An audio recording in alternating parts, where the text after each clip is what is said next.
Bonjour et bienvenue pour ce nouveau page à page consacré au deuxième numéro d'Absolute Superman, tout comme pour Absolute Batman et Absolute Wonder Woman. Eh bien, j'ai souhaité vous présenter le deuxième numéro parce que le premier, on peut se faire un bon avis, mais le deuxième, eh bien, il est censé confirmer ce premier avis. Deuxième numéro d'Absolute Superman par Jason Aaron, par Rafa Sandoval, des auteurs qu'on aime beaucoup. Jason Aaron, évidemment, avec la carrière incroyable qu'il a chez Marvel sur Wolverine and the X-Men, notamment sur Wolverine, tout simplement. Et Rafa Sandoval, un dessinateur qu'on a adoré sur la trilogie Ultimate Enemy et qui a énormément travaillé chez DC Comics notamment, sur Green Lantern. Et c'est un auteur qu'on aime beaucoup. En tout cas, moi j'aime beaucoup et c'est un auteur qui a enfin accès au gros titre, au titre numéro 1. Vous savez, pour qu'un auteur de comics arrive à ce niveau de notoriété et de reconnaissance, eh bien, il faut faire ses classes avant. La plupart du temps, grandir en tant qu'artiste et aussi faire grandir sa base de lecteurs. Et au bout d'un moment, la récompense est là. Et c'est pour ça qu'on voit des dessinateurs comme Rafa Sandoval sur Absolute Superman, des gens comme Nick Dragotta sur Absolute Batman, des dessinateurs comme Marco Checchetto sur Ultimate Spider-Man, Ryan Stegman ou David Marquez sur les X-Men. C'est un aboutissement. Deuxième numéro, le nouveau ancien logo de DC Comics. All-in parce que c'est l'ère éditoriale du moment. 4,99 c'est le prix. Eh ouais, 5 balles. C'est le prix d'un comics de nos jours. La couverture de Rafa Sandoval est magnifique. Il y a marqué Lazarus is Life ici. C'est évidemment signé par Raphaël Sandoval. C'est une couverture qui donne envie. Le design de Superman qui est de toute beauté et un titre de la collection, vous le savez, la collection Absolute qui, bien entendu, a pour ambition d'être la gamme Ultimate de chez DC Comics, de nous présenter les héros que nous connaissons avec ces marques incroyables que sont Batman, Superman et Wonder Woman, mais à destination d'un nouveau lectorat, ou alors de proposer une version alternative qui serait susceptible de séduire les lecteurs de toujours, un peu fâchés avec les séries régulières, un peu fâchés avec la continuité et qui souhaiteraient évidemment lire autre chose et surtout avoir un point de départ pour lire une bonne histoire, une histoire qui existe en format single, format mensuel et qui est amené à être adapté, vous le savez, après en relié, que ce soit aux États-Unis chez DC Comics ou en 2025 chez Urban, donc des titres qui, bien entendu, deviendront des albums et s'ils deviennent des classiques, eh bien, ils seront vendus pendant longtemps, sous tous les formats, dans toutes les éditions et pour un nombre de lecteurs infini. Allez, on rentre dans le vif du sujet. C'est parti. Petite publicité pour les jouets McFarlane chez Target. Ils sont sublimissimes, ces jouets McFarlane. Comme d'habitude, on a envie de tous les avoir. On revient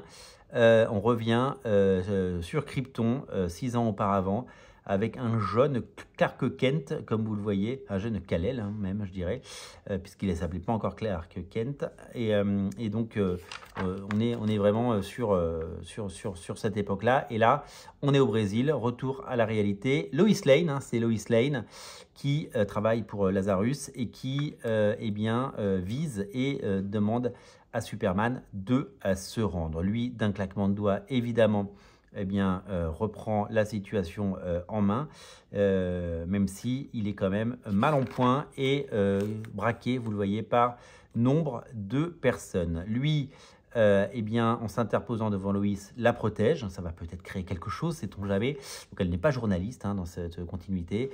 Elle travaille pour Lazarus. Et regardez la beauté de cette double page, d'une efficacité folle et d'un impact total. Vraiment, c'est du bonheur et c'est magnifiquement fait. Donc voilà, il la protège avec sa cape qui ressemble, elle a l'air d'être vivante, sa cape. C'est une des particularités de ça. Elle me fait penser à la cape de Spawn dans le film Spawn. Alors, sauf que la CGI était un peu dégueu et que là, c'est plutôt bien fait. Et donc, voilà, elle fait bouclier et elle a l'air vivante. On dirait un peu la cape de Spawn, en effet. Et donc là, il décolle, puisqu'il est menotté à Lois. Il part avec elle pour se mettre à l'abri et la mettre à l'abri, parce que visiblement, les gens qui ont tiré n'ont pas vraiment pitié d'elle. Voilà. Donc, petite discussion musclée, hein, on sent qu'il y a de la tension dans l'air. Le look de Superman, eh bien, c'est le look de 2024, hein, avec ses cheveux mi-longs, avec sa gueule de beau gosse. Ça change, je trouve qu'il est, voilà, il y a une vraie personnalité dans ce Superman. Et puis, petit hommage à ce que la couverture de Action Comics numéro 1, il soulève une voiture, non pas pour sauver quelqu'un, mais pour la balancer sur ce tank avec des hélices. Je ne sais pas si ça existe vraiment dans la vraie vie, mais je ne serais surpris de rien. Donc voilà, donc vous voyez le niveau graphique est absolument incroyable. Superman revient sur les lieux de l'incendie pour sauver des vies, puisque c'est ce qu'il fait de mieux. Les rapports entre les deux semblent totalement apaisés. Ils ont déjà appris à se connaître. Avec son souffle frais, là, regardez, il arrête l'incendie et donc Loïs décide de le délivrer parce qu'elle voit que c'est pas un mauvais bougre. Et donc voilà, et donc dans ce champ de bataille et ce terrain de guerre, eh bien on découvre évidemment que lui s'en va et elle reste là. Je pense qu'ils vont se revoir. Vraiment graphiquement, c'est époustouflant, c'est le haut du panier, c'est incroyable ce que fait Rafa Sandoval. Il a évidemment fait progresser son art. C'est de toute beauté.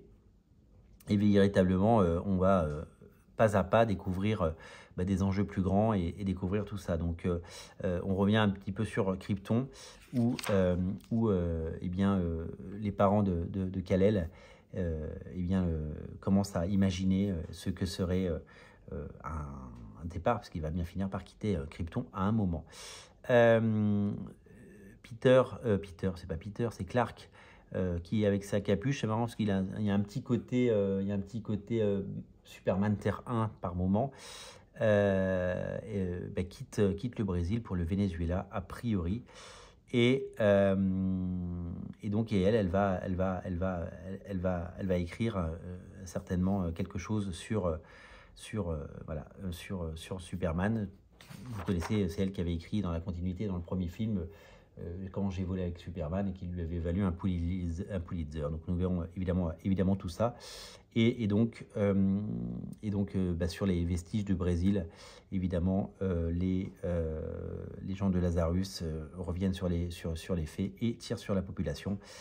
Et nous découvrirons les derniers jours de Krypton dans le 3e numéro. Les couleurs sont signées par Ulysse Areola et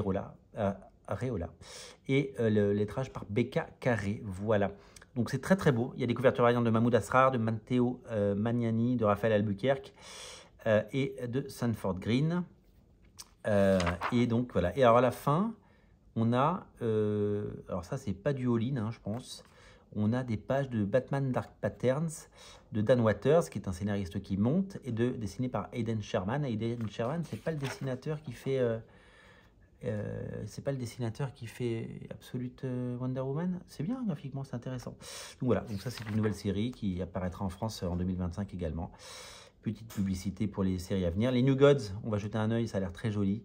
Challenger of the Unknown également. Et une petite publicité. Voilà pour ce 2e numéro de Absolute Superman, disponible chez vos vendeurs de comics en VO et en 2025 en France. Voilà pour cette relecture et ce nouveau départ de Superman. Ça donne un coup de fouet, ça donne un coup de frais et ça donne envie d'en lire plus. Merci à tous ceux qui regardent ces vidéos, ces pages à page, qui me suivent et qui s'abonnent à Radio Comics. Je vous invite, si ce n'est pas déjà fait, à vous abonner pour rejoindre la grande famille de Radio Comics. Merci à tous et à très vite. Salut!